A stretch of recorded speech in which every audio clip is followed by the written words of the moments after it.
이제는 저라면 이걸 할 것 같아요.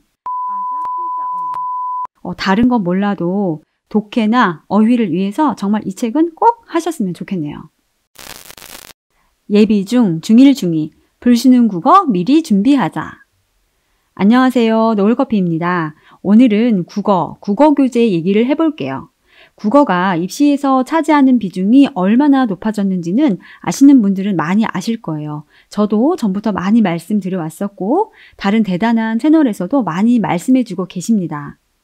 국어가 입시에서 수학만큼 중요한 과목이고 거의 대학을 결정한다고 해도 과언이 아니랍니다. 영어는 1등급 어려워도 절대 평가이고 수학이야 언제나 중요해서 많이 준비하시는 편이죠. 그런데 국어가 이렇게 중요한데도 막연하게 생각만 하시고 아직도 수학, 영어에 치여서 신경을 많이 못 쓰시는 것 같아요. 초등이나 중등 저학년이라면 국어가 얼마나 중요한지 구체적으로 실감을 못 하셔서 그런 거겠죠. 그런데 입시를 한번 치러보면 그 중요성을 제대로 실감하게 됩니다. 고등만 가도 바로 알게 돼요. 특히 이번 수능 국어 한번 보셨나요? 간단히만 살펴보셔도 국어의 어려움을 제대로 아실 거예요. 절대 아니란 마음으로 준비해서는 안 됩니다. 또 상위권 학생들 중에서 가장 많이 발목을 잡히는 과목이 국어 아닐까 합니다. 실제 맘먹고 공부했을 때 가장 오르기 어려운 과목인 것 같아요. 맘먹고 해서 쉽게 오르면 이렇게 중요성이 부각되지도 않았겠죠. 그래서 오늘 다시 또 드리고 싶은 얘기는 중학교부터 미리 국어를 시작하시라는 거예요. 중등 국어의 기본기를 단단히 해둬야 고등국어, 수능국어까지 수월하게 이어지거든요. 국어는 수학의 경시나 선행처럼 매일매일 오래 시간 내기 힘들고 영어 연수처럼 방학을 오롯이 쓰기도 힘들기 때문에 조금 빠르게 시작해서 조금씩 꾸준히 하시기를 추천드립니다. 특히 수학, 영어는 누구나 다 하기 때문에 표도 안 나지만 국어를 영역별로 제대로 챙겨간다면 고등에서 확실하게 우등생이 될 수 있을 거예요. 그런데 예비 중1이나 중1이라서 이제 국어를 시작하려고 알아보면 참 막막할 거예요. 문학, 비문학, 독서, 문법, 다양한 이름으로 책이 나오죠. 중등까지는 국어는 그냥 국어인데 고등부터는 뭔가 복잡합니다. 간단히 설명을 해보면 문학, 비문학이 수능 공통 과목이고 언어와 매체, 화법과 작문이 선택 과목이에요. 보통 중등에서는 문학, 비문학의 독해와 문법을 공부하시면 됩니다. 그리고 이 공부를 단단히 다지기 위해서 어휘를 기초로 해두시면 좋겠죠. 특히 한자 어휘요. 이렇게 할 게 많은데 이걸 체계적으로 하지 않으면 이게 중구난방이 되겠죠. 어휘 조금 했다가 비문학 했다가 문법 했다가 정신이 없을 거예요. 특정 영역에 구멍이 날 수도 있고요. 그래서 제대로 체계화시킨 스케줄이 있으면 참 좋겠다 생각이 드실 거예요. 그런데 이 빠작 시리즈를 보면 참 국어의 진심이네요. 모든 영역 꽉 채워서 도와주고 있어요. 복잡한 국어 챙기기 힘들면 이 표대로 하시면 편하겠다 생각도 들어요. 특히 빠작은 기존에 문학, 비문학 나뉘어 있는 그 독해 시리즈가 이미 입소문이 많이 나서 사랑받고 있죠. 그런데 얼마 전에는 문학, 비문학 합쳐진 시리즈가 추가로 나왔습니다. 사실 문학, 비문학을 1년에 한 권씩 풀어서는 많이 부족할 거예요. 추가로 또 이것저것 더 하시겠지만 한 시리즈에서 이렇게 다 다루어주면 정말 좋죠. 고등 가서 중요시험 기출이야 당연히 반복해서 봐야 하지만 지금 예비 중등, 중등 때는 다양하게 지문을 보면서 공부하는 게 좋은 것 같아요. 특히 아이 성향에 맞춰서 선택하실 수도 있고요. 독해 신간은 문학, 비문학 지문이 하나씩 18회 구성으로 한 주에 2회씩 하면 딱 2달 분량이에요. 교과서 필수 내용을 포함한 다양한 지문으로 엄선한 건 당연한 거고요. 뒷부분에 해설지와 함께 지문 분석 워크북이 있네요. 보세요. 처음 독해 공부를 하다 보면 그 지문을 쭉 읽고 문제 풀고 그냥 쉽게 넘어갈 수 있어요. 그런데 이 지문 분석 워크북을 보면 문제를 풀고 지문을 구조적으로 분석해 볼 수 있다는 거죠. 분석부터 하고 문제를 풀 수도 있고요. 이렇게 제대로 정리를 한번 해주면 글을 더 적극적으로 파악하게 되는 거예요. 책을 읽을 때도 그저 많이 읽기보다 조금 읽어도 능동적으로 읽을 때 효과가 제대로 나잖아요. 독해 공부도 마찬가지죠. 특히 중등 준비하는 예비 중1이나 중1 친구들에게 도움이 될 거라고 생각합니다. 공부한 시간이 아깝지 않도록 만들어줄 것 같아요. 그리고 정말 추천드리고 싶은 책을 만났답니다. 솔직히 이렇게 광고 영상을 고민할 때도 자신 있게 소개할 수 있어야 가능한 건데 이 책이 바로 그런 책인 것 같아요. 그러니까 많은 분들이 한자 어떻게 하냐, 시간 없는데 중등 와서는 또 어떻게 하냐, 교재에 추천해 달라는 질문이 많았었어요. 그때마다 딱 떠오르는 게 없었는데 이제는 저라면 이걸 할 것 같아요. 사실 한자는 어휘를 위해서 초등 때 해두시면 정말 좋다고 말씀드렸습니다. 초등 어릴 때부터 쉬운 한자부터 차근차근 밟아온 친구들은 문제가 안 되죠. 급수 한자를 해뒀거나 고전 읽기로 한자를 많이 해온 친구가 분명히 있을 거예요. 이러면 정말 좋죠. 한자를 해두면 국어뿐 아니라 기타 사회, 과학 공부, 전 과목 공부에 도움이 된다는 건 잘 아시잖아요.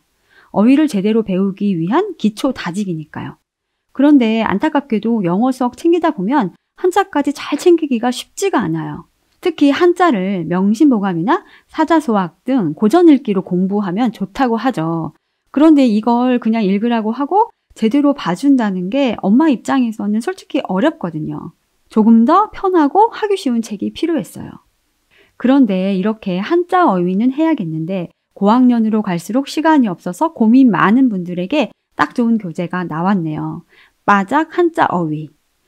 일단 한 권입니다. 이것도 마음에 들어요. 안쪽 보실게요. 여기 맺다 결자, 맺을 결자. 이걸 한자로 아느냐 모르느냐가 중요한 게 아니죠. 이게 어휘 안에서 어떻게 쓰이고 그 어휘의 뜻을 어떻게 가져가는지 그게 궁금한 거잖아요. 결박, 결속, 결실, 결합. 우선 이렇게 맺다 결자가 쓰인 어휘를 함께 배우고 기억할 수 있습니다. 옆에는 각 어휘를 자세히 설명해 주셨고 각각 예문으로 어떻게 쓰이냐도 보여주셨어요. 뒷면은 사자성어, 한자성어가 4개씩 엄선되어 있고 그 밑에는 유래도 한 가지 재미있게 넣어주셨네요. 그리고 확인 문제까지. 한 회가 군더더기 없이 이렇게 딱 2장입니다. 가나다 순으로 전체 총 36회. 한 회가 너무 길면 무거운 공부가 되는데 독해 공부와 함께하기 좋은 분량이라고 생각해요. 개인적인 생각으로는 한자 어휘는 2번 정도 하시면 어떨까 생각합니다. 이게 한 번 한다고 다 기억되지가 않아요. 그러니까 시차를 두고 저라면 겨울에 1번, 여름에 1번 이렇게 2번은 할 것 같습니다. 다른 건 몰라도 독해나 어휘를 위해서 정말 이 책은 꼭 하셨으면 좋겠네요. 그리고 또 첫 문법 신간도 있네요. 보통 문법이 재미가 없죠. 영문법도 그렇고 국어 문법도 그렇고. 그런데 이렇게 어려운 문법을 하긴 해야겠는데 처음부터 어렵게 들이밀면 아예 하기 싫어져요. 이럴 때는 그냥 가볍게 첫 문법 한번 하고 다음에 문법을 하시면 좋을 것 같아요. 기초 영문법 느낌이에요. 그러니까 필수 문법 개념들을 짧은 단위로 끊어서 정리했고 풍부한 문제로 반복 학습을 시켜주네요. 물론 첫 문법 책을 완벽하게 하고 넘어가지 못했다고 의미가 없어지는 건 아니에요. 제가 항상 느끼는 거지만 조금씩이라도 본 것들은 다 표가 납니다. 가볍게라도 꼭 하고 다음에 문법 하시면 아이도 훨씬 수월하게 제대로 할 수 있을 거예요. 그리고 마지막 고전 문학 독해입니다. 솔직히 이 책 보고 빠작 시리즈 이렇게까지? 이런 생각을 했어요. 고전 문학까지 중등에 맛보기를 시켜주네요. 중고등 교과서 수록 작품이고 반드시 알아두어야 할 필수 작품을 엄선해서 수록했습니다. 산문 10작품, 시가 16작품. 고등 올라가면 문학 부분 전체를 한 번에 하기 힘든데 우선 고전 문학은 먼저 공부하면 좋거든요. 어렵기도 하고 현대문학은 계속 양이 늘고 바뀔 수 있지만 고전은 바뀌는 게 아니잖아요. 그래서 딱 정해진 작품들이라 그것을 집중해서 해놓으면 많이 수월해지죠. 그리고 따로 묶어서 공부하면 흐름도 안 깨지고 제대로 정리해 볼 수 있을 거예요. 미리 제대로 고등 연습이 되는 거죠. 고전 문학은 주제가 거의 정해져 있기 때문에 중요 작품들을 미리 살펴보면 처음 보는 고전 작품을 볼 때도 분명 도움이 될 겁니다. 이렇게 빠작 시리즈가 중등 국어를 꽉 채웠고 그대로 고등까지 이어집니다. 비문학, 고전문학, 현대문학, 문법에 이어서 이번에 언어와 매체, 화법과 작문까지 전체를 완결했네요. 전체적으로 보기가 깔끔하고 해설지도 꼼꼼하고요. 기출을 활용한 엄선된 문제를 만나실 수 있어요. 중등 때 하던 느낌대로 쭉 고등까지 이어서 해보셔도 좋을 것 같습니다. 오늘 빠작 시리즈 중등 신간 4가지를 소개했습니다. 문학, 비문학, 독해, 한자 어휘, 천문법, 고전문학, 독해. 유료로 광고를 찍으려면 평소보다 2번, 3번 더 고민합니다.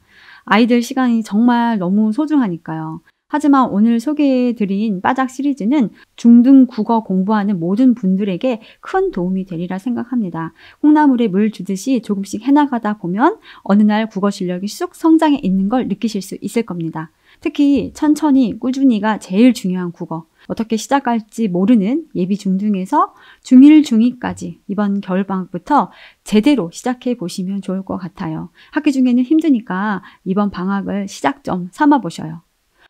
불수능에서도 1교시 국어 멘탈 잡고 잘 치를 수 있도록 중등부터 제대로 준비해 보자고요. 꼭이요. 오늘은 여기까지 하겠습니다. 다음에 또 만나요. 안녕.